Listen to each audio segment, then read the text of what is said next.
It's not my job. Welcome everyone. I have a new announcement for you today. We are about to release the iPhone 97. We decided to forego wireless connections because there is high technology now with the wired connection. And we're going back to the make of the original iPhone 12 in order for an homage to the days past. Let's go explore. Of course, you might know who already I am. I'll show you my full costume, but we're going to explore Greenwich Village here in beautiful New York City, see how the Halloween vibes are. There's a lot of decorations up and there's a lot of cool things to see and do. And then we're gonna ramp up towards the parade, which you guys stay tuned again live at 6:30 p.m. tonight for the 2022 annual Halloween parade in the village. I'm Ariel, this is Urbanist, and let's explore.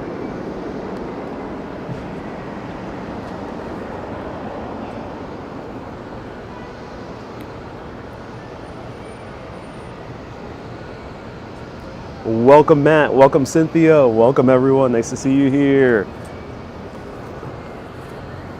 Right now we are here October 31st, 2022, starting at Broadway, right by Astor Place, and we're going to explore this beautiful area of New York City.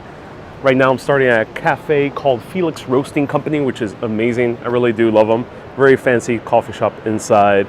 And let's go a little bit into the East Village and then later around towards Greenwich Village and then towards where the parade begins. Let me know where you're watching from. Eileen, nice to see you here. Happy Halloween to you too. If you want to see Ghost Tales, you can watch the video that is linked right down below afterwards. So go to search Urbanist Halloween Tour and you'll find it as well by searching on YouTube.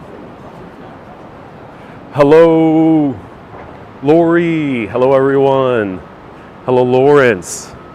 Lauren says, happy Halloween from the Deep South. Oh, I'm so glad you're tuning in from the Deep South. That's amazing. Thank you so much for tuning in.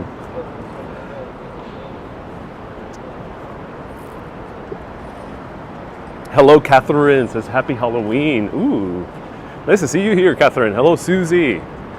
Welcome. Let's see what's going on here today in Halloween. It's still pretty early and it's also a weekday, so festivities aren't really going to kick off until much later. But here we're seeing what's now known as Joseph Papp Way, but it's Lafayette Street. Hello, Joe. Hello, everyone. Nice to see you here. Matt, thank you so much for leaving extra information in the comments on Facebook. George says, happy Halloween to all the witches in your life. Oh, really? Hello, Ellen. Welcome. Siete, nice to see you here, Siete. Bienvenidos. Love your costume dressed as Urbanist, says Miss Fancy. No, I'm dressed as something else. I'll do a costume reveal. Let me know if you want me to do a costume reveal. But nope, I'm dressed as something else, someone else. Lori says, I was at the Monster Club the other night. Ooh, interesting. Pam says, happy Halloween. Can't wait for the parade. That's tonight at 6:30 p.m. live in a different live video. Rafael says, yes, please. Dia says, do you remember your first Halloween costume ever? Yeah, that's a good question. I think my parents dressed me up when I was a baby, but I forgot what that was. But the first one I really remember going trick-or-treating, I think I was a Batman. I was Batman, yeah.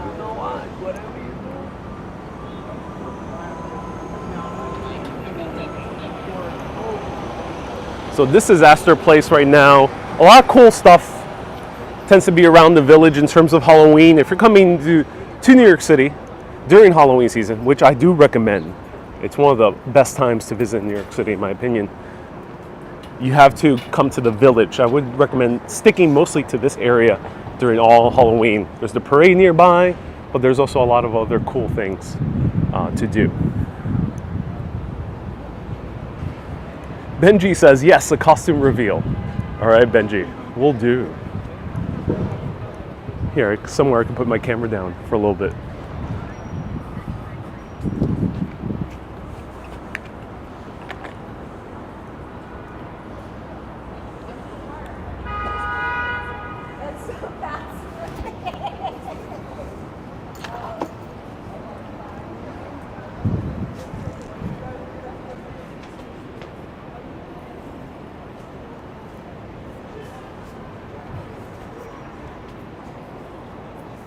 Who am I? Let me know.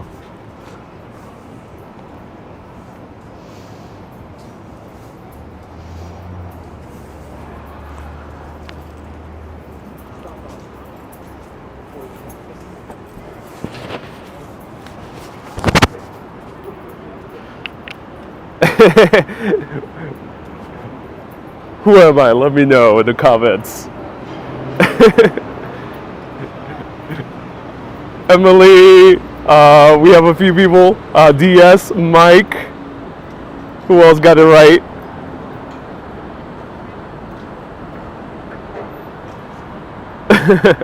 A few people.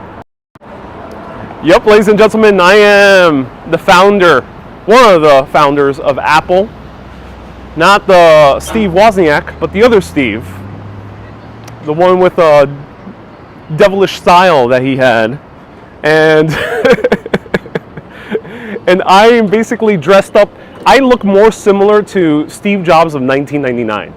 So for nearly 22 years, 23 years or so, he wore the same exact thing everywhere. He wore a black mock neck. Right now I have a turtleneck, but it looks almost the same. He wore jeans, which I'll show you. Light color stonewashed jeans, which were Levi's 601 jeans, and he wore New Balances. I don't have New Balances, but my Converses look very similar. And he also was known to always wear black socks. He wore this for more than 20 years, and then in 1999, I think I'm more similar to his look because A, he still had hair, and then B, he also had a full beard back in 1999. So I'm 1999 Steve Jobs, ladies and gentlemen, just coming back from after being fired, doing Next and doing Pixar, starting Pixar, and then coming back to Apple. I'm that Steve Jobs. I'll show you.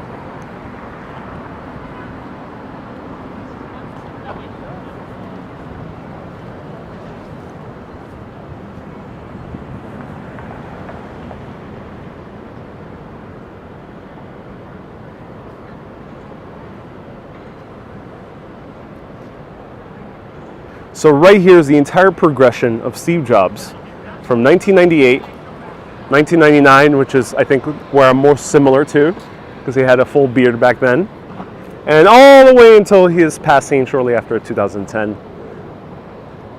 As you can see, he only had black sneakers once, but it was always these New Balances, almost always the same colored jeans, and that black mock neck, which we will call a turtleneck. He will wear this everywhere. He will wear this in the office, wear this at going out. He will wear this with family, at home, casually getting lunch during the day, at conferences, at business meetings, everything. At launches, product launches, everything.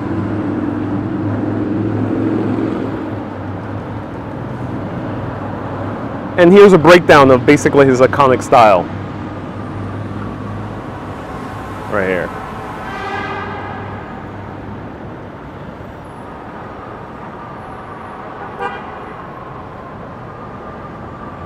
And here's him in 1999.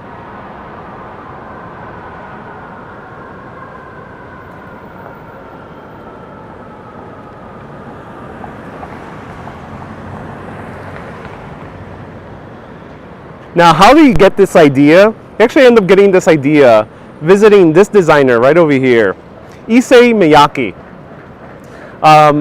Many decades ago, back in the 1990s, he went to a factory of Sony And he noticed that everyone had uniforms, which was rather strange. Back in the 1990s, uniforms were pretty much out of style, definitely here in the West. But in Japan, there were certain companies still had uniforms. And he was very curious about it. He asked the guy who ran that particular factory, he's like, why are people wearing uniforms? And he said, well, shortly after the war, when these companies were rebuilding, people couldn't afford clothes. So the companies had to provide uniforms. But they just stuck with it because they found out that people feel like they have a nice communal identity by wearing the same clothes. That clothes that he saw on those Sony employees was Miyake's sweater vest. Right over here. He actually tried to propose to employees of Apple to wear a sweater vest similar to this, and they booed him off stage.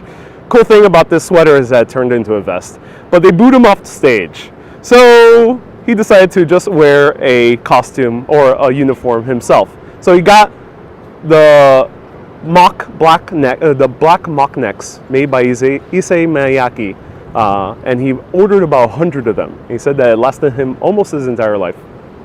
So there we go. That's the story of why Steve Jobs wore the same thing over and over. But now let's continue walking around. It's raining. Oh my God. I didn't expect it to rain.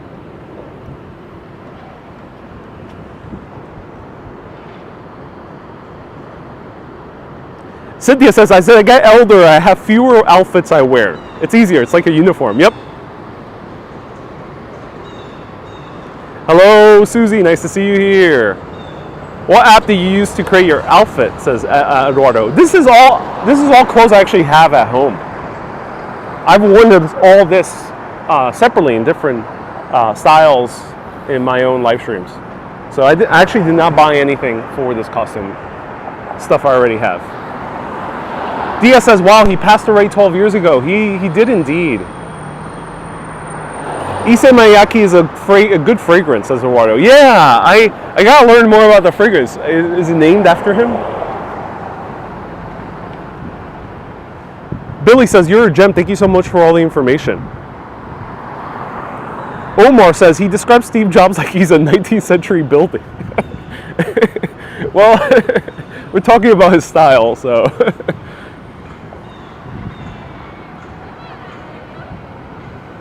Catherine says, Ariel has a flair for style. Oh, thank you. I'm so glad you think so. Thank you so much. I appreciate that compliment. Susie says, I love this turtleneck tradition. You wore it last year as well.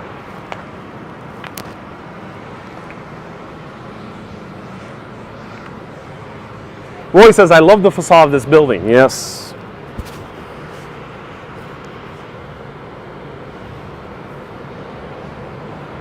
Hey, Alex, welcome. Nice to see you here.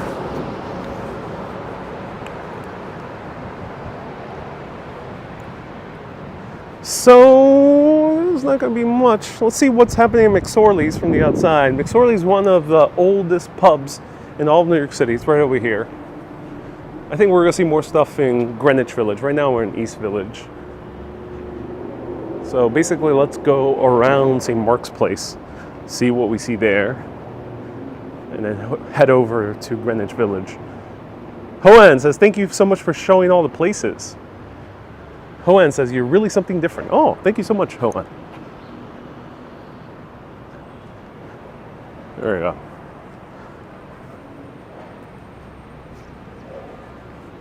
Cynthia says, my friend's barber is right across the street. Oh, cool.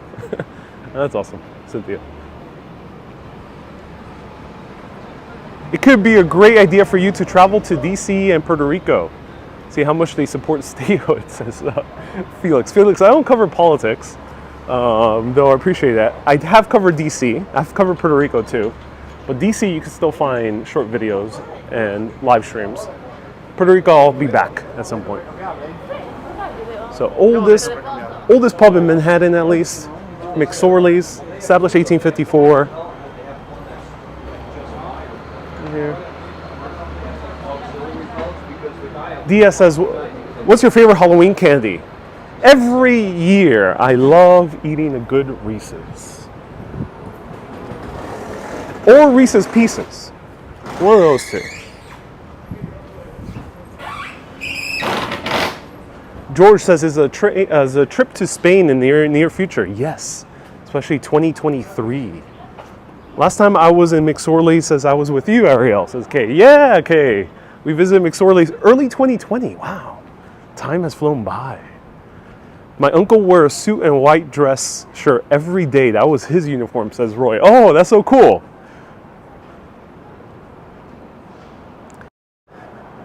Yeah, I think it's only more of a recent thing where people are wearing different things all the time. Because yeah, my grandfather as well always wore pretty much the same guayabera shirt, which is like a specifically Puerto Rican style button down, and kind of black chinos, or I mean brown slacks or brown chinos.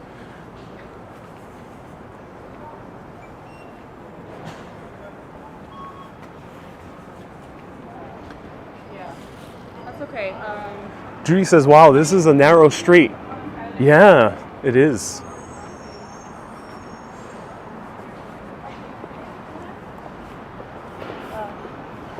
Catherine says, do you ever have the urge to visit Israel?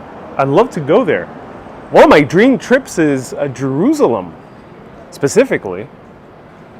Israel, I think Tel Aviv will also be interesting to visit. But I would love to go specifically to Jerusalem. And I will have to give a shout out to Mater and Nader, a couple that watches from Texas. They've been mega urbanists for a long while. And they gifted me a few books on Jerusalem, so thank you so much.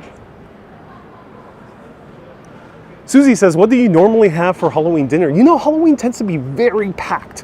So I don't really go out too much on Halloween for food because things are really full. There's a lot of commotion happening, especially in the village area.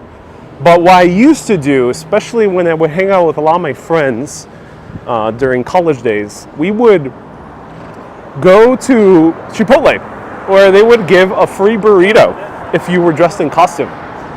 And then later on, they changed the policy where you have to be dressed with some piece of tinfoil. So we would just wrangle up some tinfoil, whereas a ring or something, or a bracelet, and boom, free burrito. And we would do that. Sometimes we would burrito hop and go to 2 or 3 burrito places. By like 2010, started getting way too full. There was way too many people getting those free burritos, so they stopped it shortly after.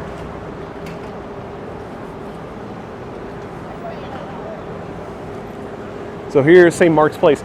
This place will be lit up at night, but there's not that many people here.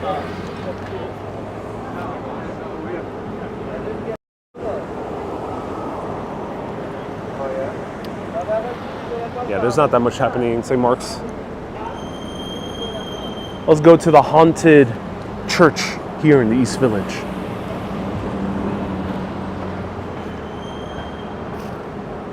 Fandom Build says, I got my first tattoo here at St. Mark's. Oh, that's amazing. Yeah, I think that's the case for a lot of people who end up getting tattoos here in New York City. I don't have any, but I have accompanied friends who've gotten their first tattoos at St. Mark's. It has been fun.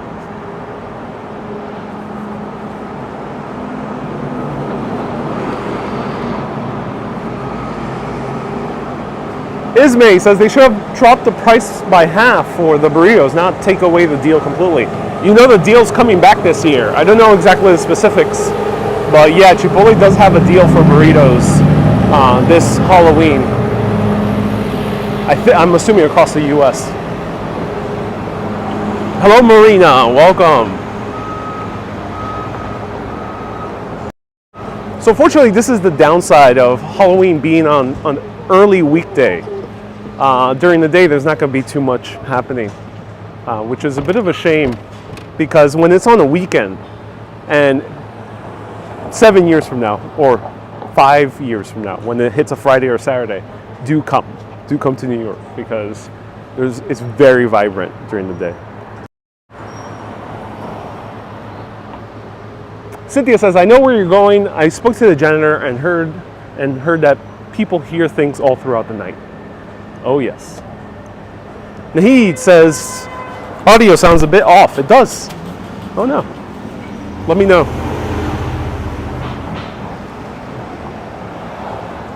Marina says, we don't have Halloween in South Africa. Oh no. You know, Halloween's becoming more and more celebrated across the world, but I'm shocked that it's not yet hit South Africa. Cynthia, nice to see you here. Gary says, when I was young, the only people who got tattoos were military folk. Yeah. George has to, I used to throw eggs during Halloween. Ew. Ooh. So if you need a quick Steve Jobs costume, there we go. You got jeans right there. It's probably a black turtleneck somewhere in there. Henry says, where are you walking to? Right now we're on 2nd Avenue and 10th Street. And streets are being closed. I'm not sure why. There's a few streets closed. But right here, ladies and gentlemen, is the haunted St. Mark's Church in the Bowery.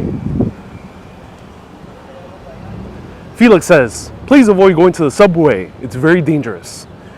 Unfortunately, there has been a few heinous crimes that have taken place. But I would say in general, still, it is safe in the subway.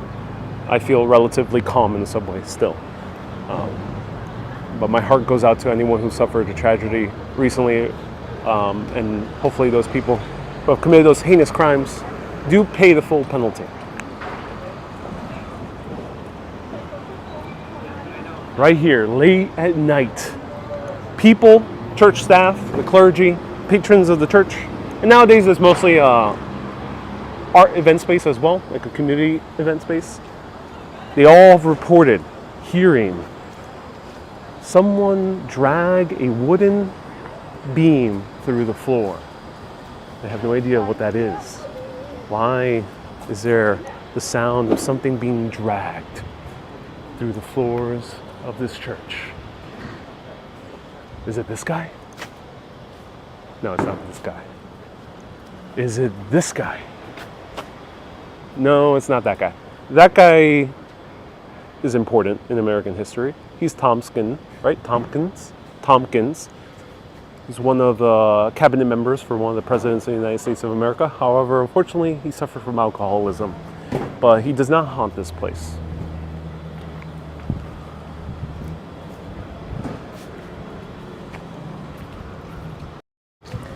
Many, many years ago, there was a service going on. Service ends, and there's a caretaker of the church that has to lock up the doors at night and make sure that the church is safe. The name of that clergy member is called a sexton. The sexton tidying the church up after a day of service, and suddenly huge bells start ringing from the very top of this church steeple. It concerns the first version of the church. This is a subsequent version of the church. It concerns everyone in the town because when you hear ringing church bells, it is a sign of a big fire. It is an emergency. However, there was no fire. So they all come rushing over here, see what's up. They hear the church bells ringing, ringing, ringing. Suddenly they see the sexton run out. He is pale, scared shitless, because he saw a figure. The church, there was supposed to be no one there, but yet someone was. The door is locked as everyone tries to get back into the church to stop the church bells, but they can't because all the doors are locked. The sexton didn't lock all of them rushing out. Who did? Finally, they open the doors, rush above, and the ringing stops.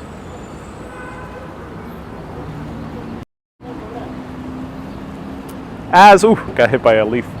As they go up, the ringing stops, and they try to see who did this, who was ringing it. No one was there, and the rope was cut off. There was no stool whatsoever.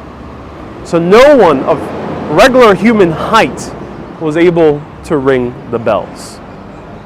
So they go rush downstairs to see what happened over here. And the sexton has an idea. He's like, I think I know where the rope might be. They go right down here to a crypt.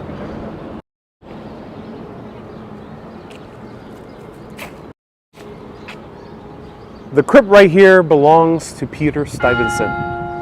Ooh. For whom does the bell toll? They found the rope right above his crypt. And this is the man, the last Director General of New Amsterdam. Before there ever was a New York actually belonged to the Dutch. But then the British invaded. The Dutch decided to surrender. He did not want to surrender. He wanted to go into full-on war. But the Dutch refused, both the residents of the city and also back home in the Netherlands. So he was exiled, in a way, forced to live the rest of his days here in the farmland, outside the city limits, which at that time, this area was outside the city limits, in order to start his bowery. Bowery is the Dutch word for farm. And because he was a devout Calvinist, Dutch reformist, he decided to also open up this church. To this day, people still hear the same dragging of a wooden beam because Peter Stuyvesant actually had a peg leg. He lost his leg during a war in the Caribbean. I think the island was Nevis? I forgot exactly the island name, but a cannonball hit his leg, cut it off clean. So he wore a wooden leg with silver straps. Hence it was very noisy whenever he would, be serving as Director General here, you would know he's coming. Apparently people say that he is actually pissed off that the neighborhood has changed so much throughout the years.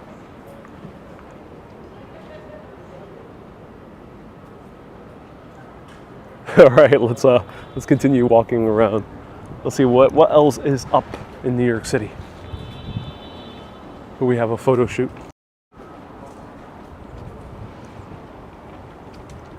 Oh, there's like a couple engagement reel that they're doing.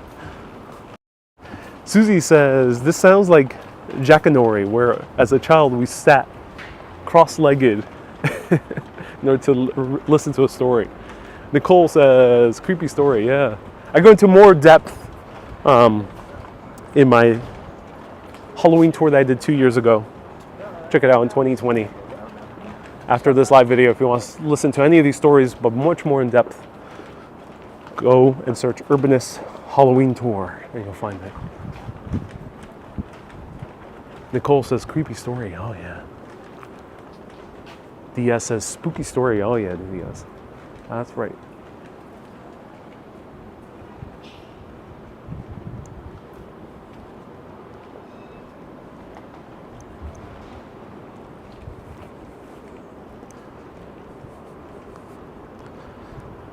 Hey, Andrew, nice to see you here. Says good stuff, thank you so much. George says, this is scary. I don't see any Halloween decorations anywhere. It is, yeah, I'm kind of shocked that there's no Halloween decorations in these apartments. Yep, nothing here.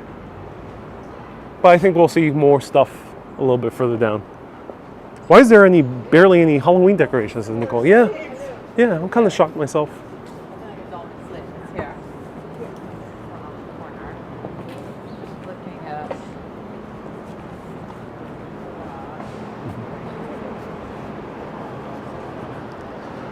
Catherine says, are those balconies or fire escapes? These are balconies, but sometimes there's fire escapes on these buildings, which I'll point out right over here. Oh, finally we found Halloween decoration. This is so scary. No, not this. Not this poster. I mean this. Oh my God. Brings shivers down my spine, knowing that on a hot summer day, the sun will beam on these plastic bags, create a greenhouse within the bags themselves, and emit a nasty smell that permeates throughout New York City. Terrifying. Terrifying stuff. It has haunted New York City for more than a century at this point.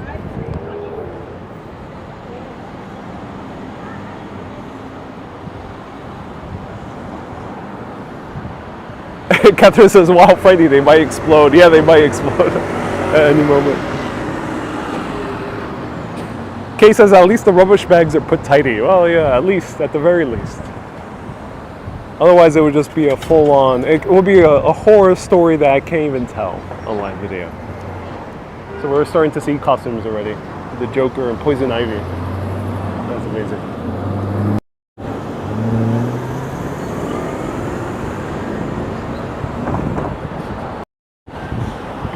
Ambrose says, still better than weed stench. Indeed. I wonder where I can purchase authentic New York City garbage props, says Roy. You know, there's a specialty shop for that. Susie says, don't get too close. Yeah, I won't get too close. I don't want the smell to rub off on me. So we're back on 3rd Avenue.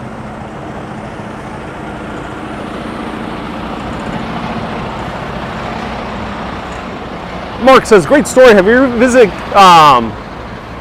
Colonel Ichabod Crane's grave? Yes, so I have not visited his grave. Thank you for mentioning that. But Washington Irving's tale was actually, well, he wrote other subsequent stories nearby in the neighborhood right above us called Gramercy Park. He lived there. Ichabod Crane was a real name, was a real colonel who is buried in Staten Island. The main character of Sleepy Hollow was based on a real guy, at least by name.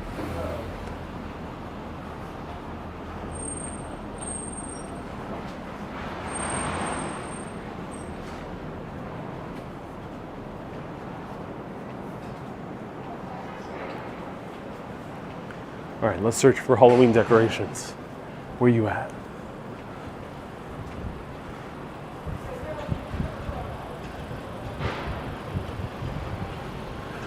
A new coffee shop here, Irving Farms, empty. No one is coming. Nothing scarier than an empty coffee shop.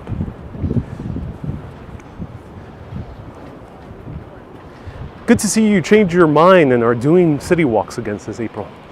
My mind was never changed. April, I just have not been doing the schedule. That's the only thing. It's the only different thing. Hey Sally, nice to see you here. Welcome.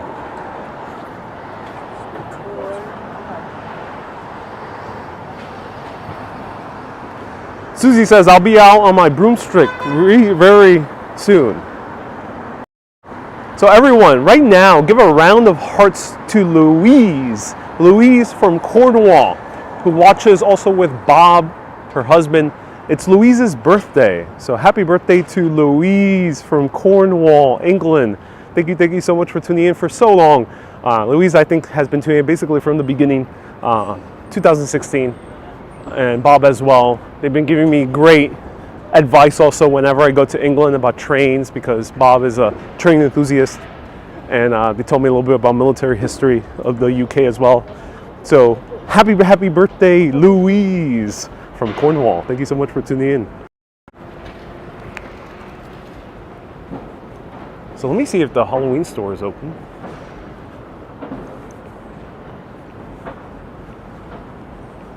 Dindin says, you have not changed your Halloween costume from last year. Nope, it's a different costume. Last year I was dressed as a beatnik poet from the 1940s. This time I'm dressed as Steve Jobs, founder of Apple. Very, very different. I mean, they both have turtlenecks, but very different, okay? They both involve glasses, but very different.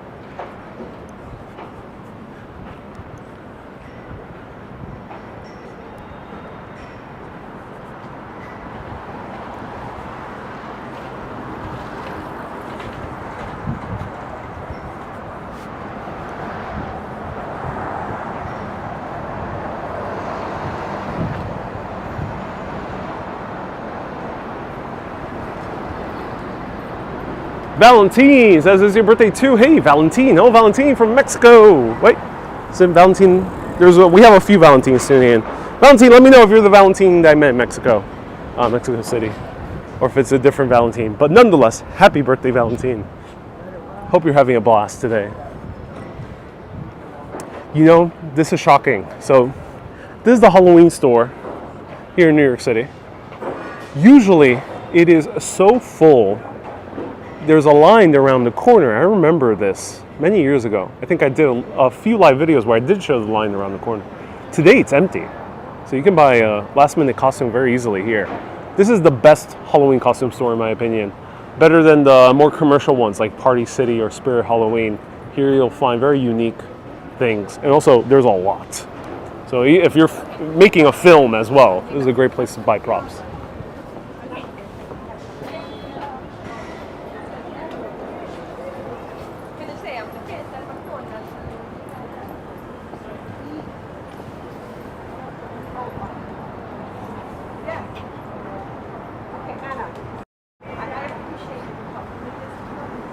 Kay says, I thought the closed down. I think they were closing down, but something happened. They managed to survive the rent increase. Something happened.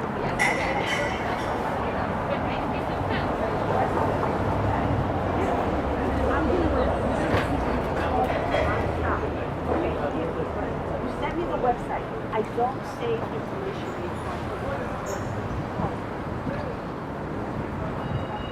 Melody says it's your dog's birthday today. Hey, Melody, happy birthday to your dog. What's your dog's name? Do let us know.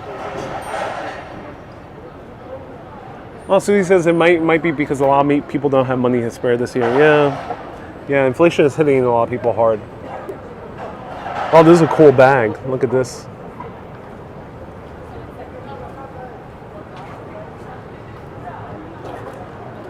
That is an amazing bag. So right next door, there's the regular one. There's the kid-friendly one. That one is huge. There's a lot of stuff there. But if you want to go to the adult version, you can go here to Gothic Renaissance. Beware if you're bringing kids to this one. There's some very explicit costumes here. You can even buy some handcuffs as well.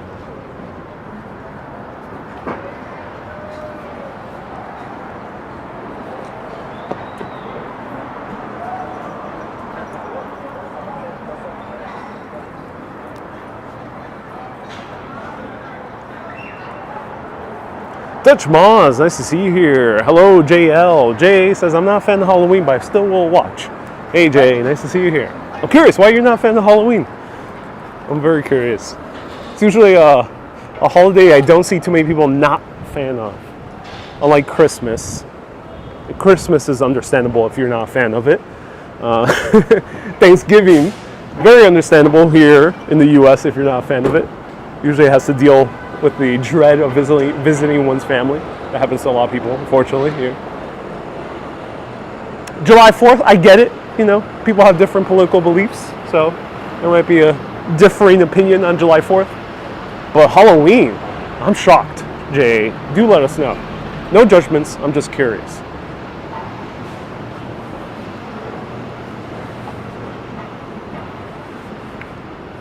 Hector, nice to see you here, Hector. Jarod says, good stuff. Thank you so much, Jarod. Right here is the Strand bookstore.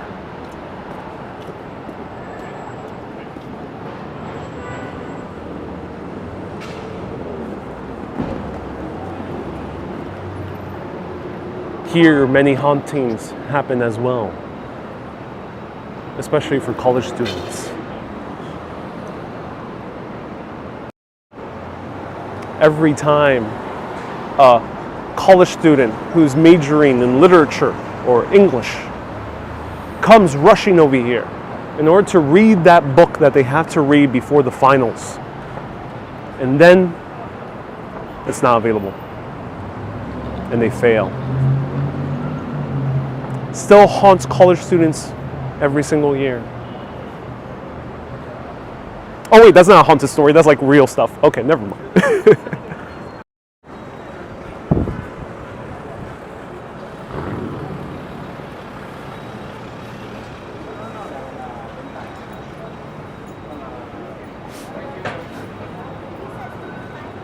Tahiti says, "Are there any tattoo shops? I want to go get a Halloween tattoo."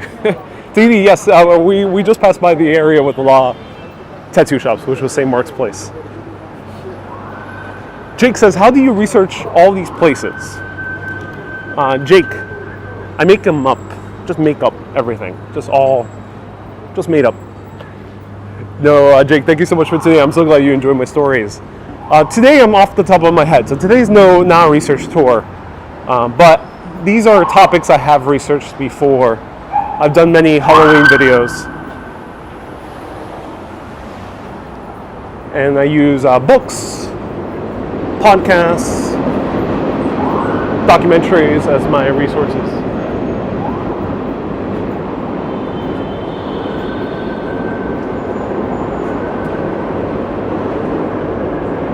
Someone put a Halloween decoration. They made it look like graffiti. It says, "Why are there dirty used needles all around the streets of New York? WTF." So I guess that's a...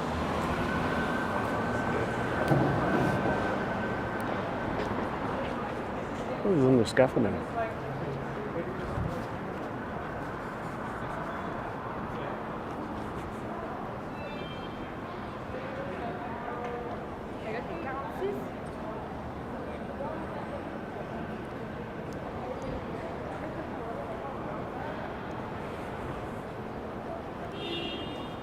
So Halloween Adventure, for some reason, they only open one side of the street. So if you're coming to Halloween Adventure, their main entrance is not open. You have to go to the 4th Avenue entrance.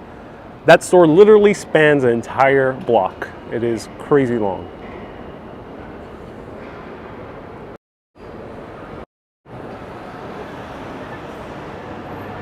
Here we have one of the more beautiful Gothic churches in New York City, Grace Church.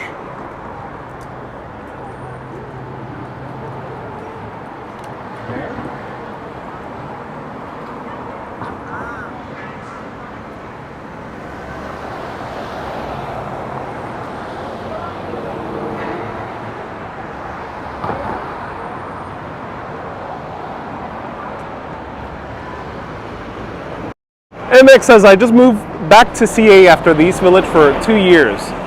Met you in 2020 in front of St. Mark's Church." Hey MX, thank you so much for tuning in. Sadly, LA has no soul. Yeah, I can imagine. Hobb says, "That lady had a halo?" Yeah, just one of the angels walking around. Judy says, "Wow, so beautiful." JL says, "Architecture." Yeah, this is why I love New York City, is because of the Gothic style architecture.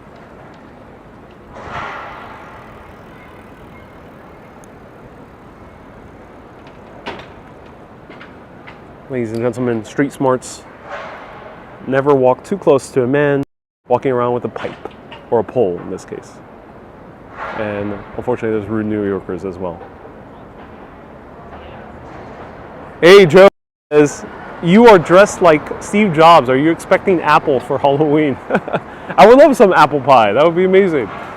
Roy says, "I love these Gothic churches." Me too. They're just gorgeous. Stefan says, "That guy just flipped you off." He did. That's another scary in New York you'll see frequently. People for no apparent reason flipping one off.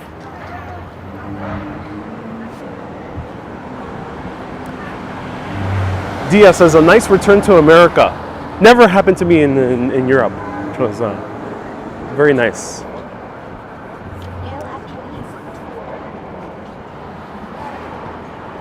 Jordan says, "Hey, much love to you." Jordan, thank you so much for tuning in. I appreciate that. But like, I'm scared of that. This is Brittany Hall, which is now a New York University dorm. But originally it was built as a hotel. And these hotels were built around the 1920s, and they were supposed to have a speakeasy right in the very top. However, as construction was going on, one of the construction workers brought a little girl with him, his daughter, to play around because he couldn't find a babysitter, couldn't find anyone to take care of her that night. So they construct a way. However, let's go to New York City, new NYU dorm room days.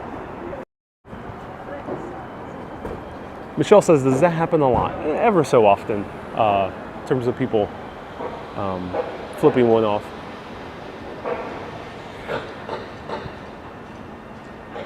Right here, in this dorm room, ever so often, students of NYU have reported hearing a little girl laugh, snicker, as they're gathered around in dorms or studying. And as they look at the corner of their eye, turn around, she disappears. Other times, kids come back after taking their finals or their midterms to find their entire dorm in a huge disarray. All the lights are torn off, books are all over the place, but no one was there. Other people have reported hearing a little girl knock on the door as a few kids are having fun, taking a break from all the studying. And they always tell her to shut up, to be quiet. The way to scare her off is to say, we do not want to play. But who is this little girl? Well, it goes back to the construction worker. This construction worker brought his daughter to work. And as she was playing with the toys, she fell down one of the elevator shafts. They found the toys right by the actual corner where you go down the elevator shaft. No elevator there. She fell down to her death. The strange thing is, as they heard the screams of this little girl, they went down, rushed down to the bottom of the ground floor and saw no body. They couldn't ever find the body. Apparently that little girl still haunts Brittany Hall today. Yeah, I mean, I don't really see anybody that. I guess I'm gonna go on Roto World. And her name is Molly. So usually people say, Molly, we do not want to play. Joe says this is a sad story. Indeed it is, yeah. Yeah, it is a sad story. There's no redeeming factor about this story, unfortunately. Roy says it's still fairly early in New York. Yeah, it's early because of a lot of festivities don't start until much later.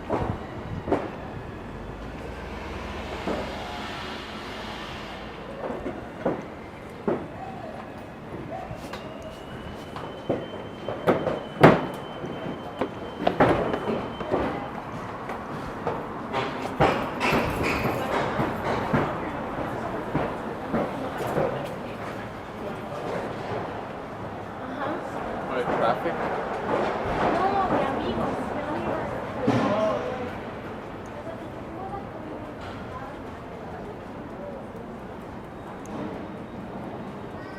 DS says, what's the scariest movie you've ever seen? There's plenty of scary movies. In the early 90s, as a little kid, I saw a lot of horror films. And some of them were truly disturbing. But I would say the one that kind of really got under my skin in terms of horror is the film The Descent. The Descent is about a woman who, unfortunately, due to a car crash, loses both her husband and her child. Very tragic. And her friends convince her to go on a spelunking adventure. This entire incident. Spelunking is diving deep into caves. And then you can imagine what happens once they go down there. But it's a really scary film because it's not gruesome, it's not horror, it's not gory. It's not scary in that physical way. It's scary in the emotional way. Because it's this woman who's going through grief, tragedy, diving into the depths of the earth and finding something truly horrific. It's kind of a really poetic way of talking about grief. So I do recommend it. It's a great film.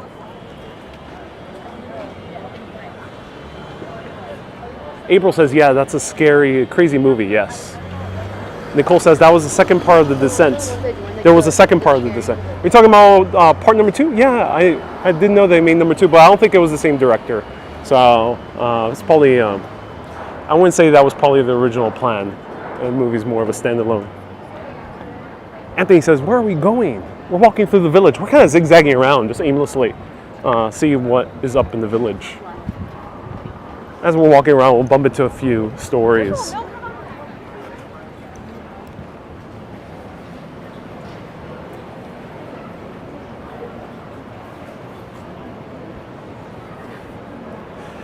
Eileen sounds interesting.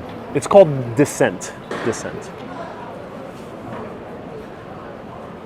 Anthony says, can you please pick up a slice of pizza for me?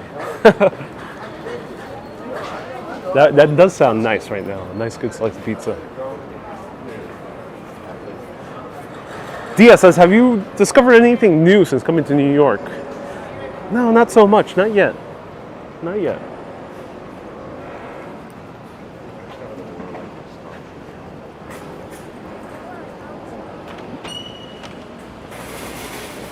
Din Din says, have you ever had your own haunting? I'll tell you about one of the scariest tours I took in New York City. This was way before Urbanist.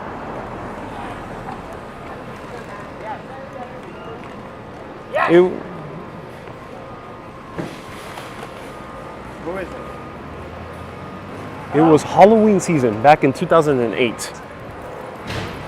And I went on this tour by a very cool company called Burros of the Dead. Really awesome tours about the supernatural, haunted history, ghost stories.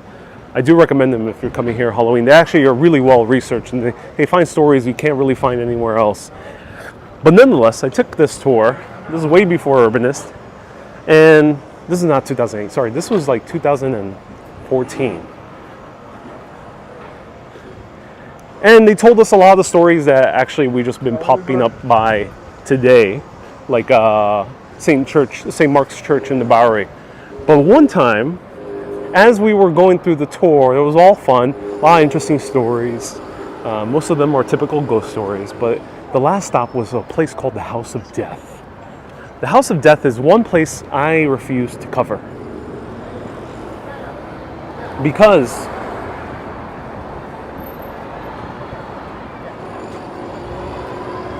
for most of that night, it was pretty warm like it is today. Right now, 63, 64, 65 degrees Fahrenheit. It's pretty warm. All you need is a light sweater, maybe. But as we took that last stop, the entire building, the so-called House of Death, which is located nearby, was covered under scaffolding. The temperatures dipped suddenly. It felt very cold. Now, I wasn't the only one. I looked towards my friend who was there with me, and he was shivering. Few people in the tour group were shivering.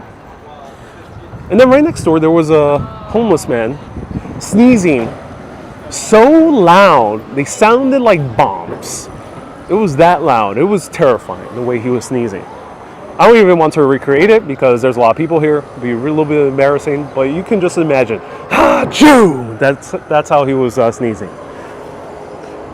And the tour guide was going on as if it were just normal, telling us the story about the House of Death. And she was, she likes these ghost stories, so she had a little smile on her face because she was enjoying telling these stories.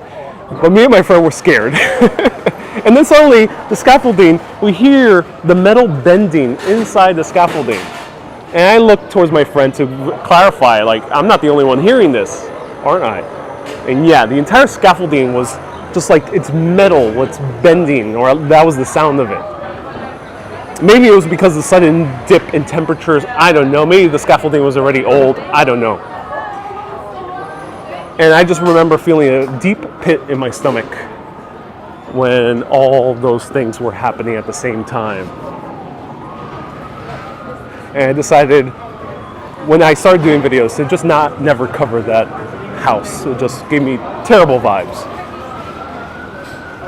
So you can research it on your own. There's a lot of books that cover that house, any of the haunted history books.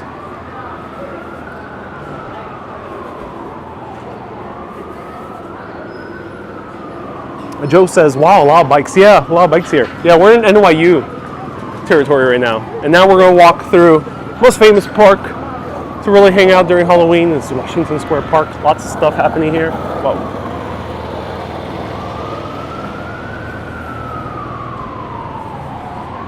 Marianne says, so good to see you. Hey, Marianne, good to see you too. Thank you so much for tuning in. I appreciate you. Samir says, my dream country. Oh, Samir, I'm glad you want to visit New York City. That's amazing to hear.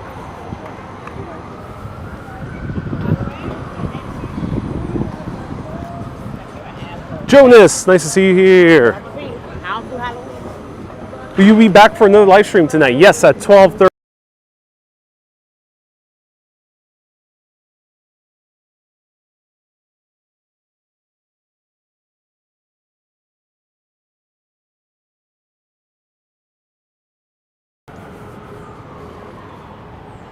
$6:30 p.m. Nicole says, have you ever done a haunted house tour in New York City? Well, I've been inside the Merchant Marine's house. I've done the tour of that. I've shown also on video the Morris Jamel Mansion. Those are haunted houses in New York. Really cool. I'll be doing more videos of the Morris Jamel Mansion soon.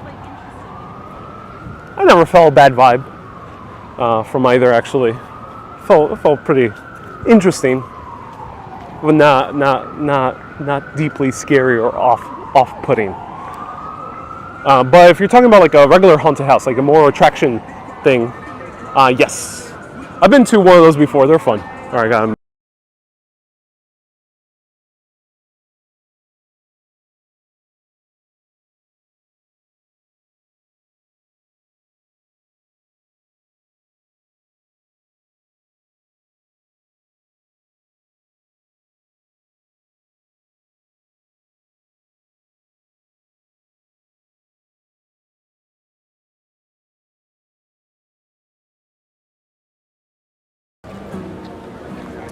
All right, sorry. One of the weed dealers was playing rap music way too loud. We have a circle.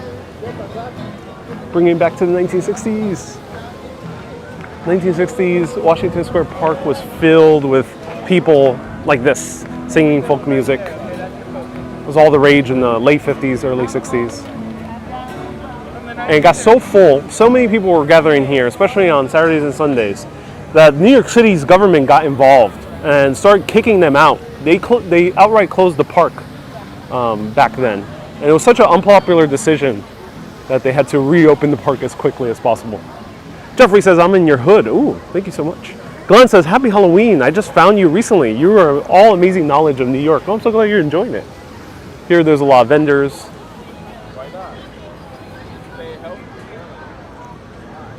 April says, haha, weed dealers, like it's no big deal. Yeah, now it's normal in New York. No, I'm not like a worry. Nothing like that. Joe says, I'm not sure if so many people want to know that much history of each location.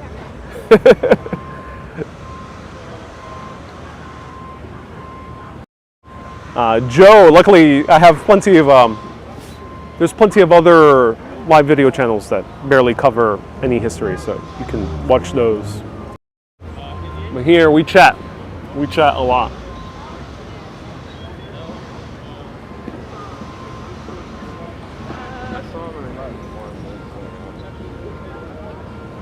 Judy says, yes, we do. We love it.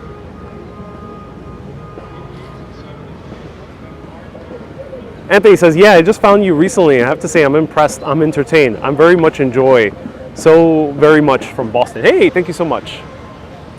So, what's one thing you notice? I've covered this story a lot of times, so a lot of people are going to know about this, but I'll show you something weird about the park. Still puzzles me today. This side, this is the east side of the park. April says this is a highbrow channel, sir. Indeed it is. Okay, this is the east side of the park. But what happens with the west side? Any difference in the amount of people?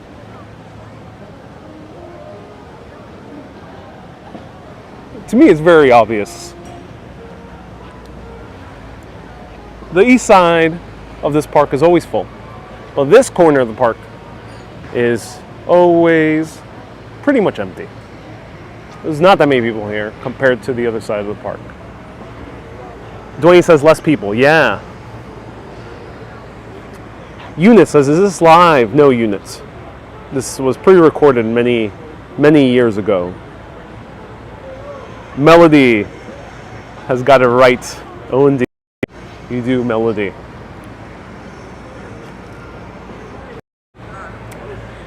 Back in the late 90s, early 2000s or so, Con Edison, which is the electrical company of New York City, was repairing some electrical lines here, specifically on this side of the park.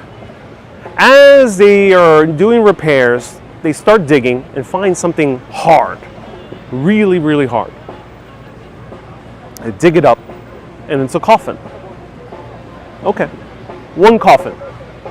It's New York City, it's a big city, a lot of history to the city. You're bound to find a dead body or two. They keep on digging, more hard things. Not just coffins anymore, just piles of bones. So they decide to maybe redirect their electrical lines and go a little bit further down the park and try to see if they can avoid this pile of dead bodies that is underneath the ground. So they keep on digging and digging and digging, and more and more and more and more and more dead bodies all around. This entire area is covered in bones. But why? What happened here? Well, back in the 1800s, an area in the middle of Manhattan, if you notice, there's always parks in the middle of Manhattan. There's Madison Square, there's Central Park, there's Union Square, there's Washington Square. One of the reasons why there's still parks here today and not that many skyscrapers right in the dead center of the city is because these areas are very porous. So they're pretty bad for construction. So this land, you try to build something, will start sinking. Not really the best. So what they did with these very low quality areas of land is that they used them as potter's fields. And no, it wasn't to hide pottery. It was to put away the dead bodies, bury the dead bodies that were unidentifiable, or people who were unfortunately too poor or didn't have the means to have a proper burial. So they would just bury them here.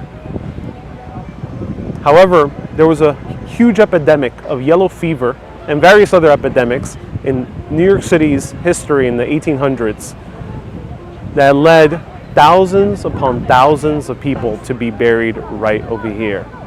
It's estimated that up to 20,000 people could be buried right underneath our feet.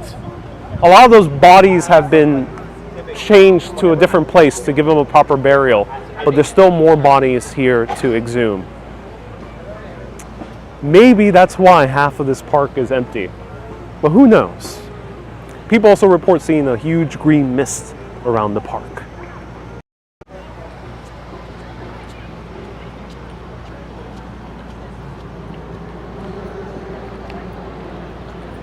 So this is Washington Square right now, Washington Square Park, and this is the Washington Square Arch right here. Susie says, wasn't someone hung there? Ooh, let me know if you want to know about Hangman's Elm.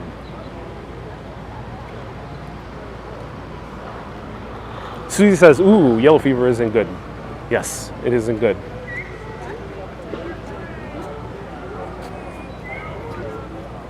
Roy says, Washington Square Park, I never knew that. Yeah, indeed. Yeah.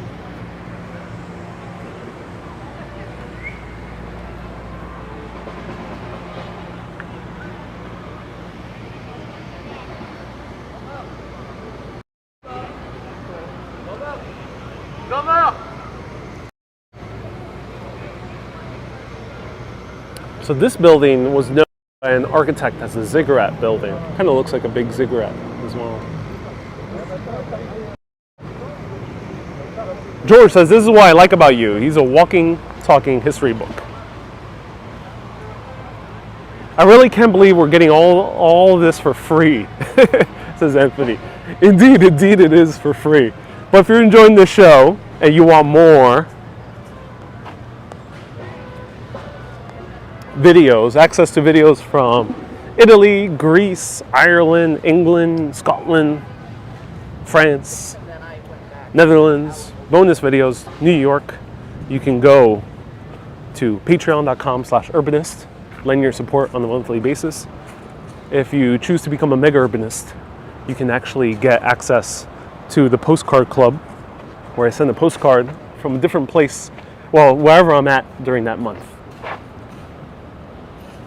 And paypal.me/Ariel Vieira for a single time contribution. Uh-oh, we found Jason. I never knew Jason was so short.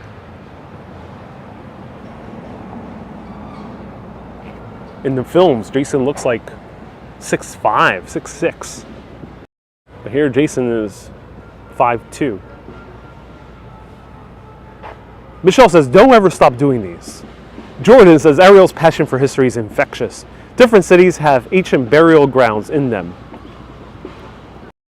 And yeah, Washington Square Park is not the only one. All these parks in the middle of New York City used to be Potter's Fields. Madison Square, as I mentioned, Union Square as well. And then also all around the middle of Queens, all around the middle of Brooklyn. Actually has a ancient prehistory, ancient geological history has an effect as to why these bodies are buried in these locations in the city. As I mentioned, in the middle of the land of Manhattan, also in the middle of Brooklyn and Queens, that land is not the best for construction, very porous.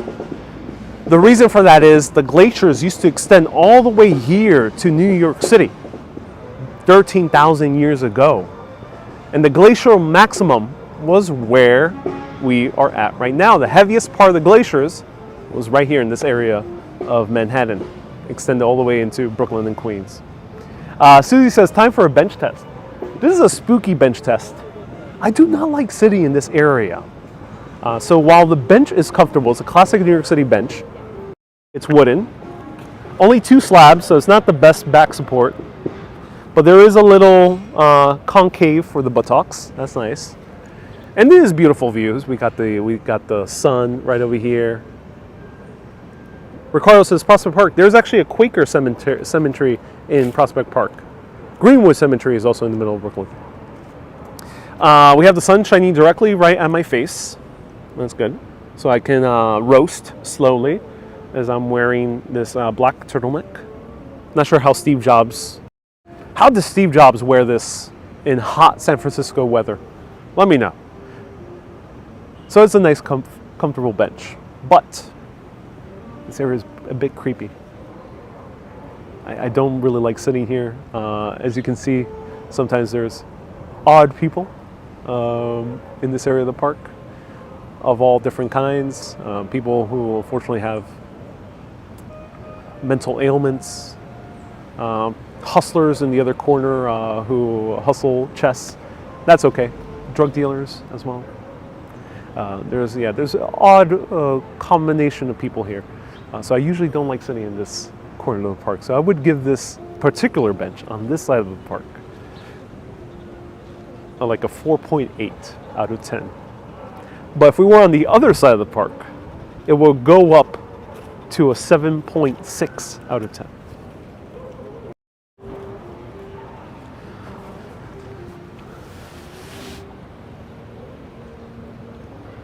San Francisco doesn't ever get that hot. That's the secret. Oh, Brie. Oh, I can imagine. Yeah.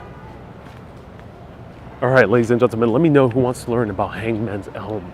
But right here we have these beautiful apartment buildings that used to be part of I Am Legend. So if you've ever seen I Am Legend, the movie starring Will Smith, it's right here, filmed.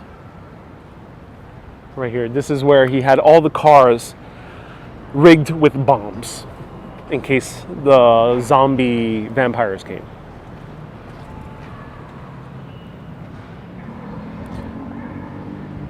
So now we have cops here. They've been cleaning up this corner.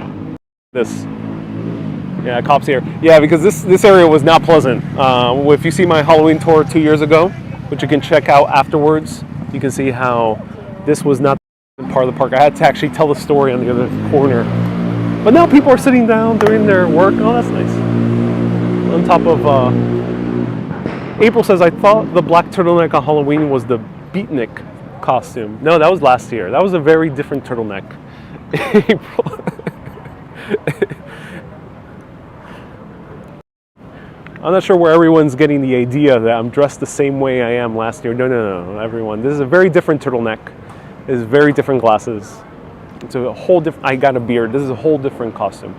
Whole different costume. Not related at all to last year's costume. That was a beatnik poet. This year I'm Steve Jobs.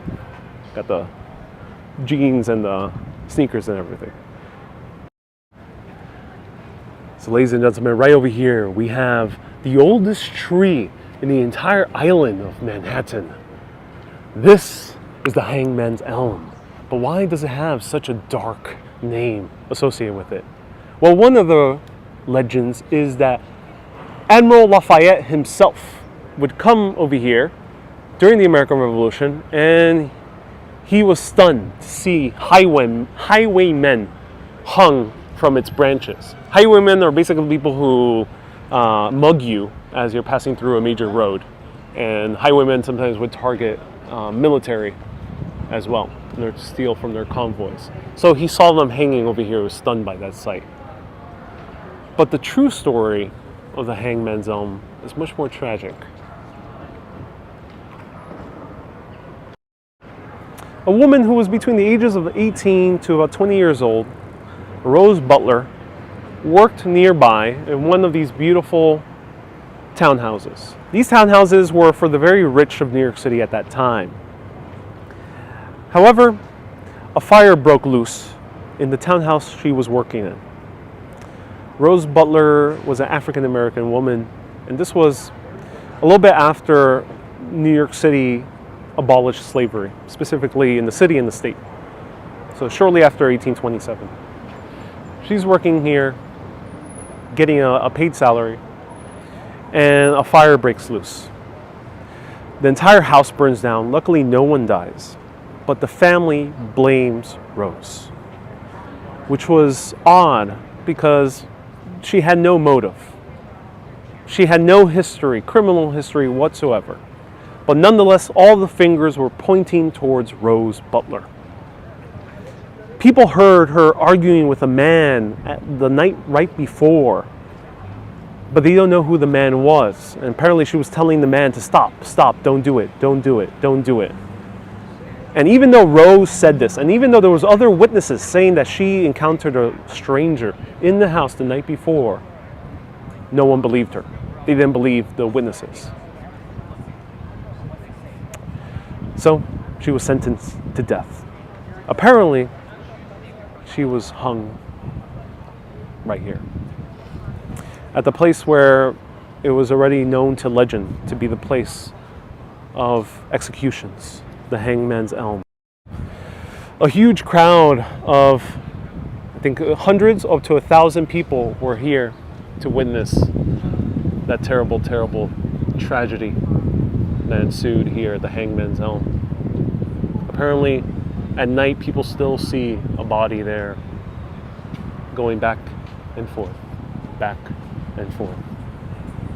This tree is older than the American Revolution itself, so it has seen a lot more than just the terrible tragedies of Rose Butler. They never did find who exactly committed the arson, but many people, if you read more into the history, believe that Rose Butler was not at fault. It was a setup. There are theories that say that it was actually the family themselves. The family had fire insurance, and they were able to claim upon that fire insurance because their house was burned down by arson, a crime. A lot of people believe that that was the person she was arguing with, someone in the family or an arsonist that they hired to burn down the house and frame her. Because if it was a crime, then she would be at fault and the family can collect the insurance. That was the theory, at least. Almo says, sorry, what year? Do remind us of the year, but it was around the mid-1800s. 1829 also, 1828, 2 years after the abolishment of slavery here in New York City.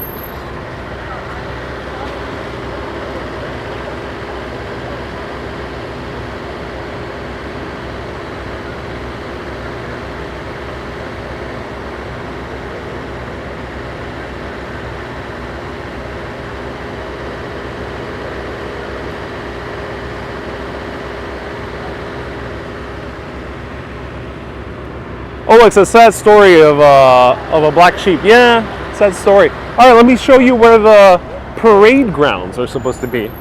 A lot of police are now patrolling. They're patrolling because Washington Square Park gets very hectic. So I do recommend it. You'll see a lot of people in costume. It's a great time of year to visit Washington Square Park. But let's cross. And Greenwich Village is filled with ghost stories all around, so this is just only the tip of the iceberg. Lois says, where is your costume? Lois, I am wearing the costume.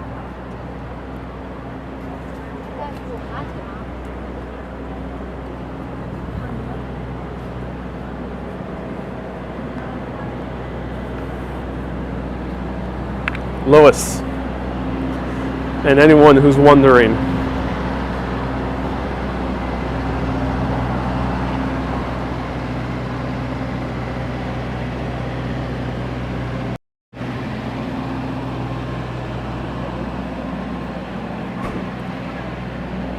Right there. That's the costume. Steve Jobs, founder of Apple, right there.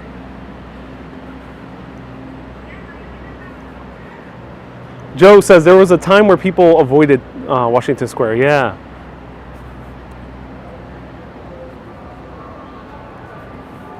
Susie says, I'm actually the man from U.N.C.L.E. I would need a sports coat to wear above this. Last year, I looked a lot like the man from U.N.C.L.E. So his sports coat was brown. If I had a brown sports coat with me, I could have been the man from U.N.C.L.E. Ulia says, where is Halloween? Halloween is not much more of a place. It's a celebration that happens all around the United States of America and many other parts of the world where people dress up as costumes. At least here in the U.S., kids go from house to house or business to business and say trick or treat, where they basically receive candy, which is nice.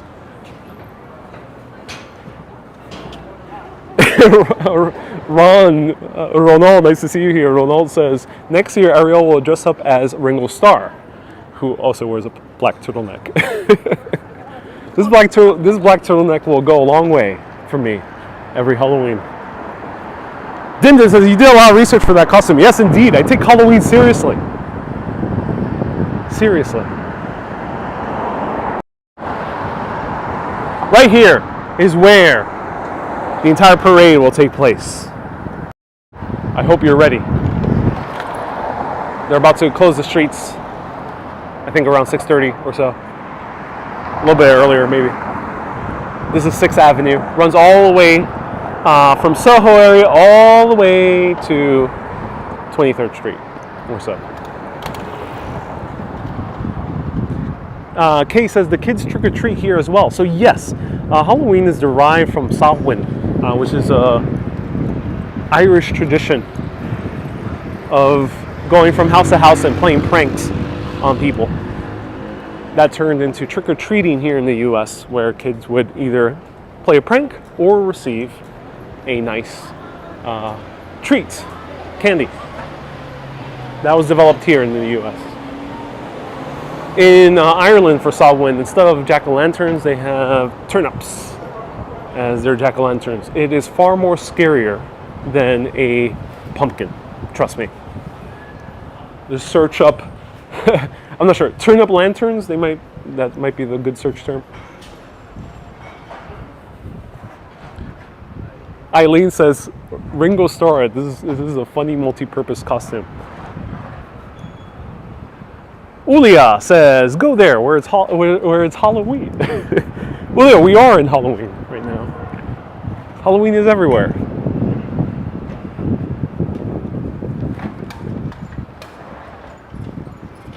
Halloween is more than a day. Halloween is a state of mind. So here we have Gay Street. And right here where this gentleman is entering is one of the oldest houses here in Greenwich Village, still surviving in great condition, 12 Gay Street. Every night, or not every night, but frequently, people would hear a man whistling about.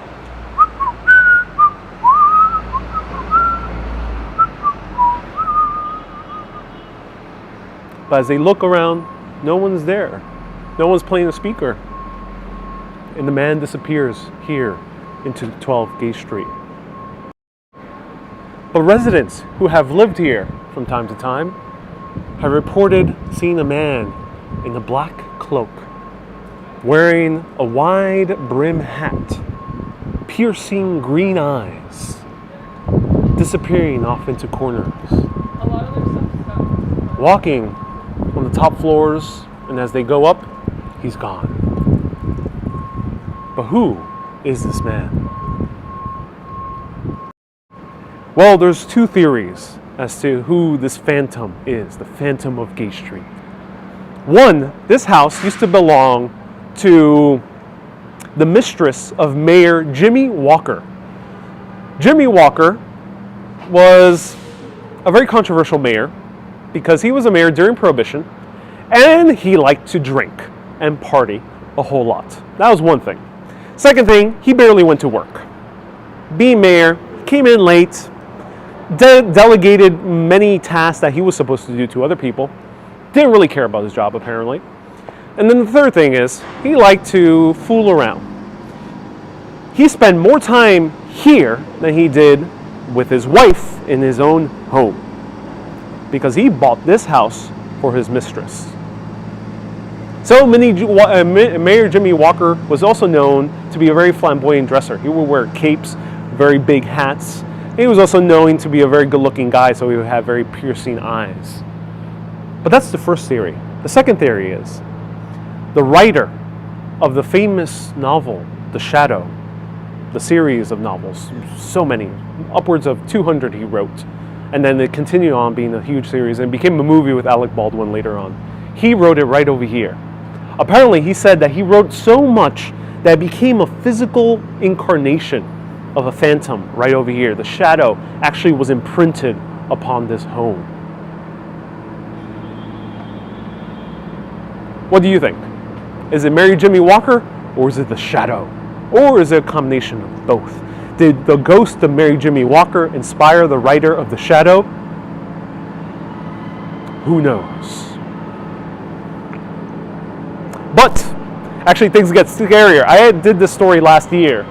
After I told this story on live video, literally the same night, this was raided by the FBI because a Russian oligarch lived right here, and apparently this Russian oligarch had connections to the Trump administration. I don't know what happened with that legislation, but nonetheless, it was raided by the FBI. And that was the same night I covered it. So if you want to see that video, you can search it up from last Halloween.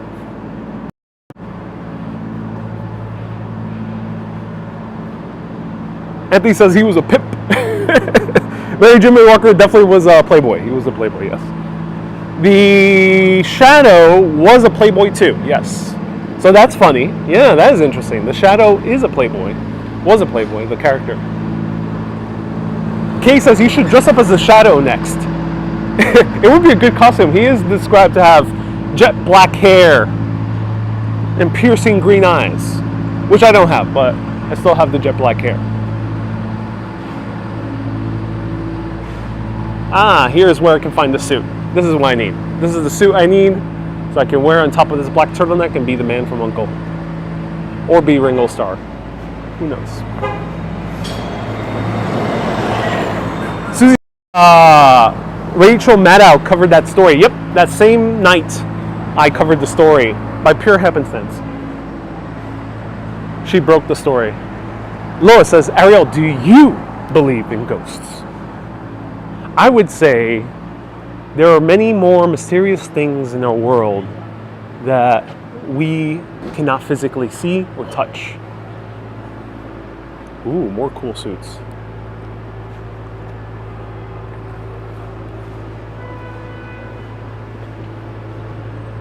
Oh, that's a cool turtleneck right there. Truth be told says, who knows? The shadow knows. Indeed.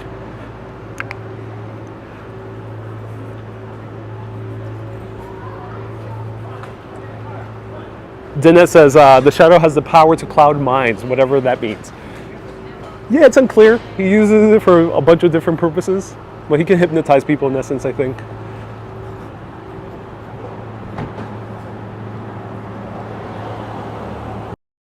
So yeah, there is a lot more to our reality than I think just what we see in here. Think about this. Imagine trying to explain someone an iPhone. Seriously, go to the 1800s and explain to them an iPhone. And explain to them how they receive images on the phone and videos and music. You'll tell them, oh, it's radio frequencies. Oh, it's an internet signal. But what is an internet signal? Try, like, if you're not an engineer, try explaining it.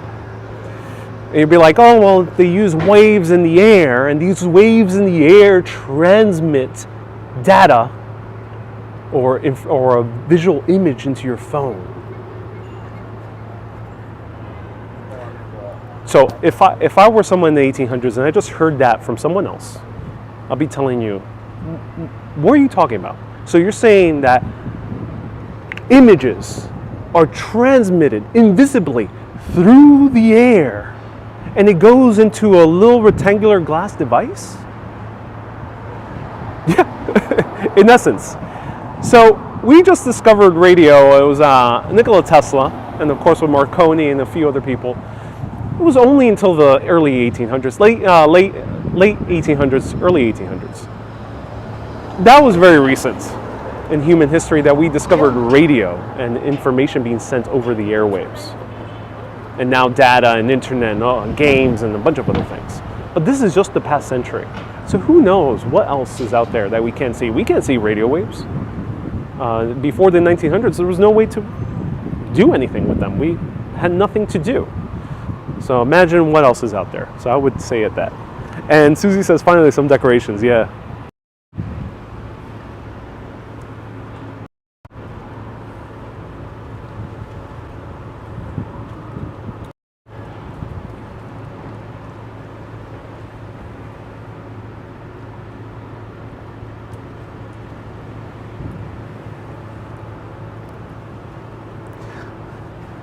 And this skeleton has a coffee cup.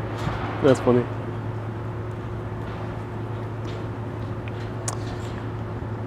Oh, ladies and gentlemen, that is not a decoration. That's an actual cockroach. Yeah. Yeah, they can get rather big here in New York City. So don't get too close to it. It looks dead, but the moment you get too close, it'll fly to you. So watch out. Watch out.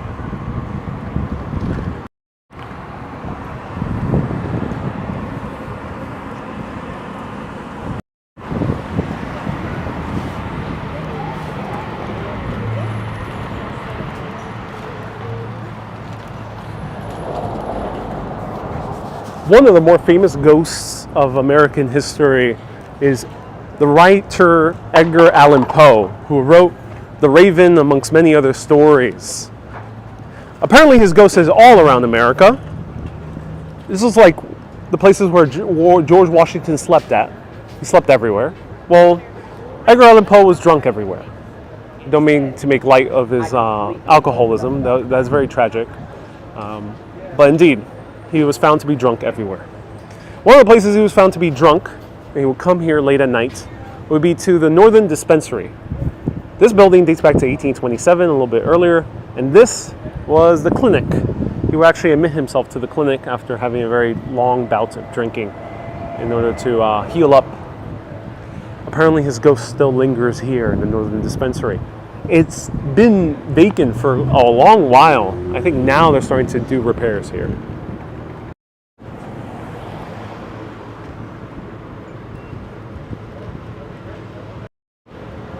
Kay says, loving these spooky stories. Almost look like you are.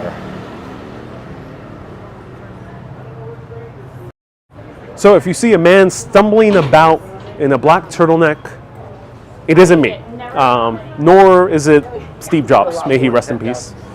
Nor is it a beatnik poet. It could be Edgar Allan Poe. So watch out.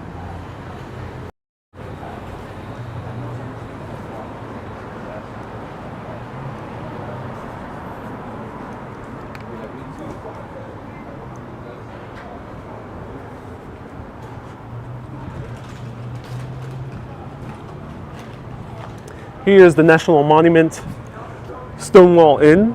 No haunted history here, but it's very important place to mention. This is where there was a huge turn in LGBTQ plus rights back in 1969, where a lot of people had enough and they rebelled against the police that was arresting people for just dressing a different way.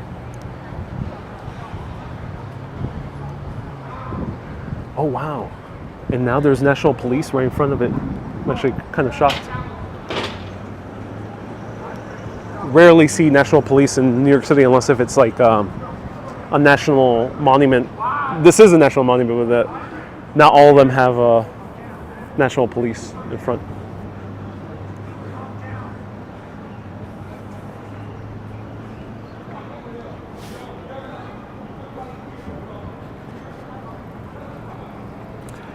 Right here, oh, they close off this area of the street as well. Interesting.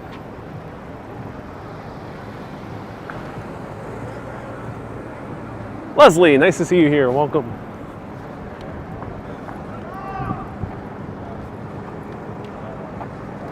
Wow. So the parade, the beginning of the parade is more towards that direction, right over here. There's always a lot of stuff happening here.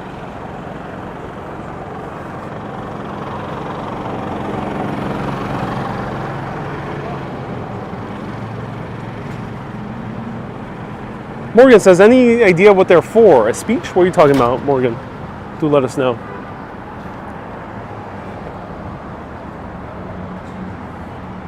All right.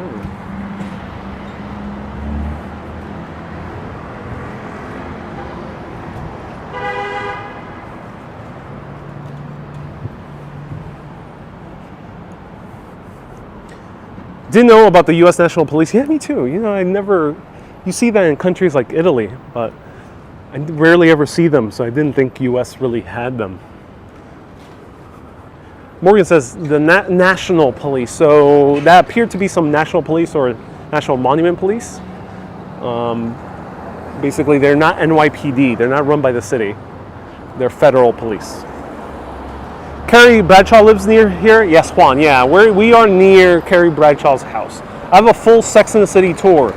Search Urbanist, Sex and the City, and you'll find it.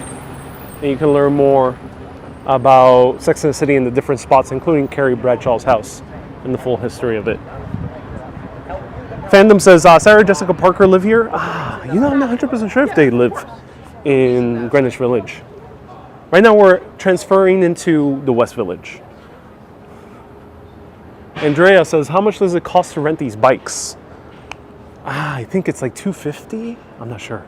Do let us know if anyone can find the price of bike rentals. I have not rented a bike here in New York City yet. Ever. But I might do that at some point soon.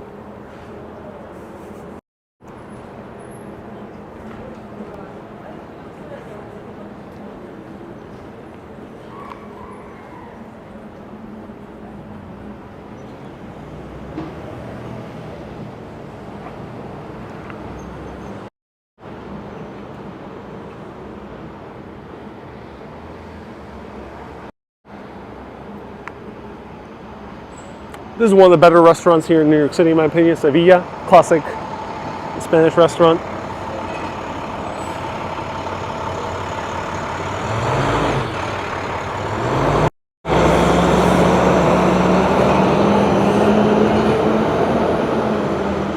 Eileen says, what time is the parade starts officially at 7 p.m.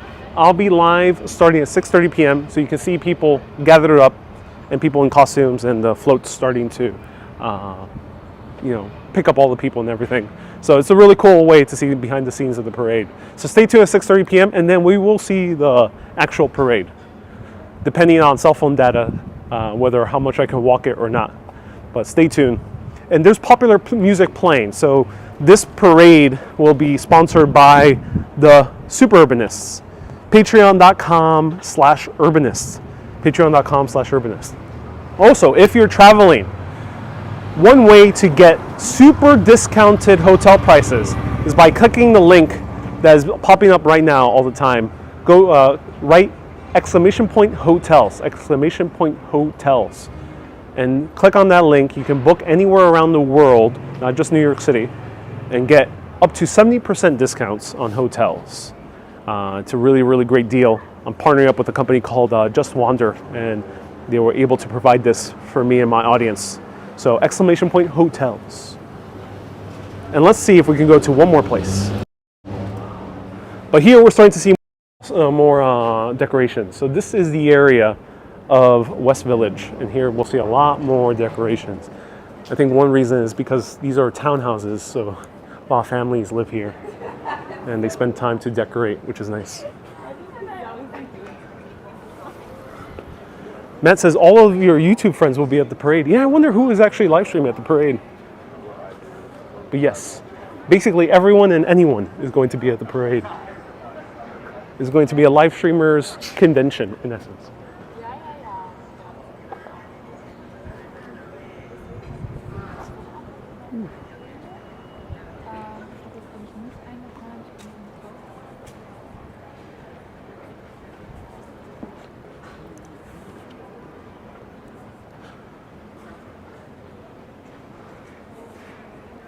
Kay, send 500 stars. Thank you so much, Kay, for sending 500 stars.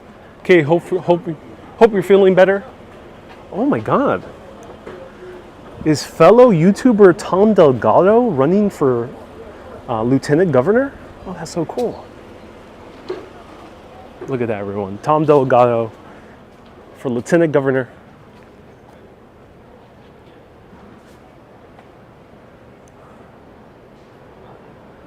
You know when people say I'm just hanging around? Well, yeah. This guy literally is. Just hanging around. And you know when someone is going through a little bit of a tough time and they say I'm on the edge? Well, I mean, this is literally on the edge.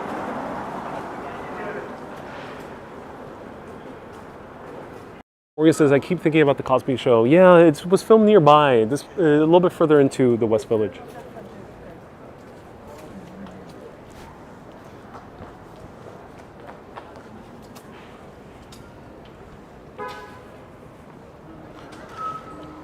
Susie says, let's shop. Yes.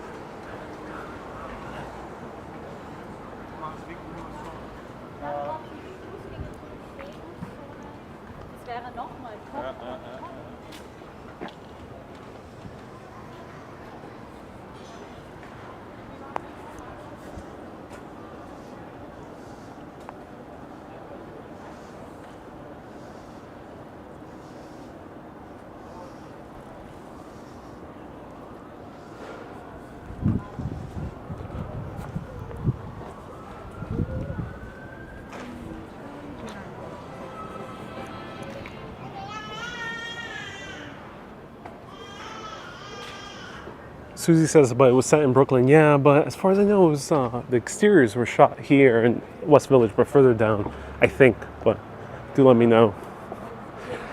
Jordan says, what's your favorite childhood candy? For an anonymous dude, Jordan, still Reese's. Yep, for me it's Reese's. All the time, every time. I love Reese's. Or Reese's Pieces. I won't do any other candy. No other candies are accepted. in my presence.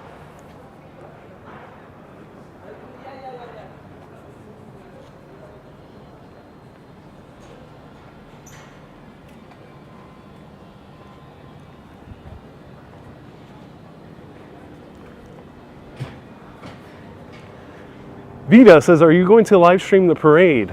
Well, it seems like me and every other live streamer will be live streaming the parade, but yes, I will be live streaming the parade. Is the parade a marketing extravaganza? Not really. The parade is still fairly locally run. It's not an official city parade. At least it's not run by the city as far as I know.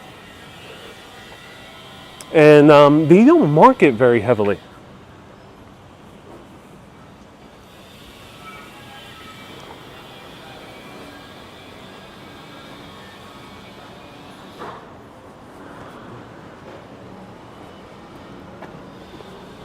Anthony says, have you seen giant rats? Yes, I've seen more rats than usual in New York City this past few months.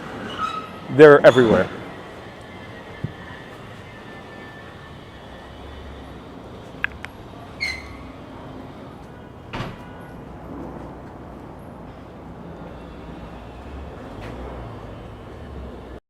EB Bud says, any good cemeteries to visit here? So the ones in Manhattan are still fairly small. The biggest one is all the way uptown called Trinity Cemetery. But the best one in my opinion to visit is Greenwich Cemetery. This is the more touristic one. It's located in the middle of Brooklyn. You can combine it with going to Prospect Park or downtown Brooklyn. And it's really cool also because it's the highest point in Brooklyn. You get amazing views.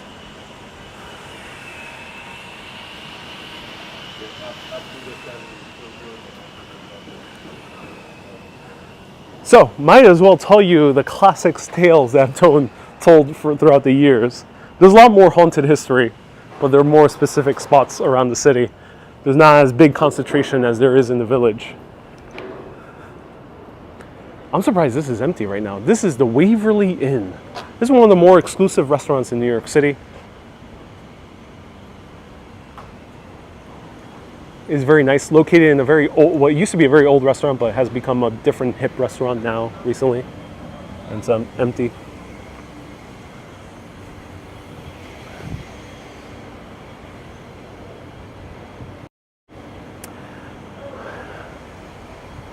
So the scariest thing about this is not the $40 truffle mac and cheese. Though that is scary on its own. Especially if you come here on the first date thinking you're going to have a good time and then you see the bill. That brings shivers to any man. But twice already in the past 50 years, there has been 2 huge fires that have consumed this entire restaurant. No one really knows who left these fires. However, people believe that it came from one specific room, a room in the backside of this restaurant, which used to be a private meeting room. In this room, people who work here complain of it feeling very warm. Things are in disarray always in this room. Plates and cups and things would be in different places they're not supposed to be. And a lot of the restaurant workers are pissed off all the time because it's too much of a mess. Even though they keep on cleaning it, it keeps getting messy. But apparently also, the fireplace in this room turns on its own. No one knows why. And as they are trying to turn on the fire, sometimes it gets very cold here in New York City. They have to actively turn on the fire. They try, and as they walk away, boom, it goes on its own. So 2 fires have taken place here, and they found out that they couldn't find the cause for the fire, but they could find where the fire originated, and it was in that back room. The man that the workers have seen is a man who's wearing a very formal kind of top coat. He looks like he's dressed from the 1920s or so. And a lot of theories say that this man was actually a drunkard or one of the patrons at the restaurant who unfortunately started a fire and died tragically here. That's one of the theories. But no one knows who he really is. Nowadays, luckily, it's still safe. The only scary thing, maybe the $40 truffle mac and cheese scared away that ghost. Who knows? But right across the street is my favorite ghost story in all of New York. 11 Bank. This townhouse right here finally has no scaffolding. I've done several videos on this. There's always scaffolding in front of it, but finally we see it without scaffolding. Back in the, I think it was around the late 50s, mid 50s to early 60s, a couple moved in by the name of Harry Slayton and Yeffe Kimball. They were a rather odd couple because Harry Slayton was an astrophysicist who worked in the Manhattan Project. Yeffe Kimball was a white American woman who apparently had several visions or callings towards Native American culture and assumed the identity of a Native American. So Yeffe Kimball, in essence, became Native American. And she started making Native American art, and she called herself a Native American artist. So as they moved in here, they heard footsteps back and forth, back and forth, back and forth between the hours of 3 a.m. to about 6 a.m. or so, annoying them as they're sleeping on the very top floor, back and forth, back and forth. And they go up, no one's there. So they decide to just completely redo the entire place. They hire a carpenter by the name of Arthur Brody, and he's fixing the roof on the top floor, bum, bum, bum, bum, bum, and something falls on the top of his head. He's okay, because what fell on his head was a cylindrical object made out of tin. He comes rushing down to the couple who are dining on the main floor, puts this cylindrical object on the dining room floor and says, "I quit. I found the body." These were the ashes of someone. But who was it? They find out that there was a woman who lived here by the name of Elizabeth Bullock, who apparently died just around the corner from either a heart attack and or a car crash.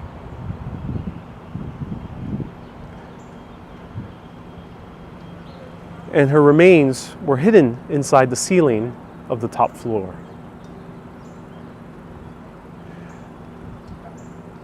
The couple wasn't deterred. Harry Slayton was a man of science. This man worked in the Manhattan Project, and this is a real story. The couple, the cylindrical object, the cremated remains, the house, this is all real. What is the cause of the rest is up to debate. But Harry Slayton was a man of science, so he wasn't going to be deterred. He thought there was some reasonable explanation for the footsteps. But Yeffe Kimball found it as inspiration. She thought it was very interesting that there was a ghost hanging about inside this house. So they would entertain a lot of guests, like a typical Greenwich Village couple during that time. They would have dinner parties, all wearing their black turtlenecks, smoking their cigars or their pipes. Yeffe Kimball wearing some hippies type of stuff. And they would entertain. As they would have these parties, a huge, strong whiff of way too much perfume would permeate through the air. It wasn't any of the guests. It was Elizabeth. Party guests would complain that they would feel a presence on their lap. And Yeffe would be like, "Oh, don't worry, don't mind her. It's Liz." And then suddenly when there would be a lot of knocking and a lot of noise on the top floor, she would just say, "Calm down, Liz." And it would calm down. As the years went by, they did not do anything with the cylindrical object. But they decided to hire a paranormal investigator by the name of Hans Holzer. Actually,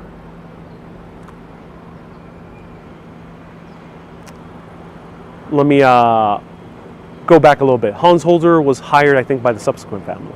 But nonetheless, Hans Holzer, a paranormal investigator, came over. Oh yeah, no, never mind. Hans Holzer was hired by Yeffe Kimball and Harry Slayton. He's a paranormal investigator, the original ghost hunter. And he comes over here to investigate. He brings in a medium to read what is happening with this ghost. And suddenly the medium gets possessed and starts speaking in an Irish brogue. And she says that she needs to find her final resting place. She was not buried underneath a cross as a proper Catholic woman. And that all that she wanted was to be buried properly as a Catholic. But the reason she wasn't buried properly as a Catholic was because she chose to marry a Protestant man and her family abandoned her. And Hans, as a ghost expert, honestly told Yefe and Harry, I would recommend you to send her to a Catholic burial. Yefe refused. She liked too much the company of Elizabeth, so she kept the ashes there. And until her death, Elizabeth continued to haunt the place to the joy of Yefe Kimball. Harry, you know, he didn't give a shit. But later on, Harry, many years later, shortly before his death, he died much later age. He confided in a journalist and a blogger, saying that he never really ever believed in the supernatural or the afterworld, but he can never explain what happened in this house. Luckily, the couple that lived here afterwards did send her remains over. Oh, not the couple who lived here. Harry Sladen and his new wife, his second wife, after Yefe's death, sent the remains over to California, and she was buried properly under a cross. The hauntings stopped shortly after that. And this is 11 Bank Street, right over here. I am Catchy. Nice to see you here. Welcome. Cynthia says, that was not nice of Yefe Kimball.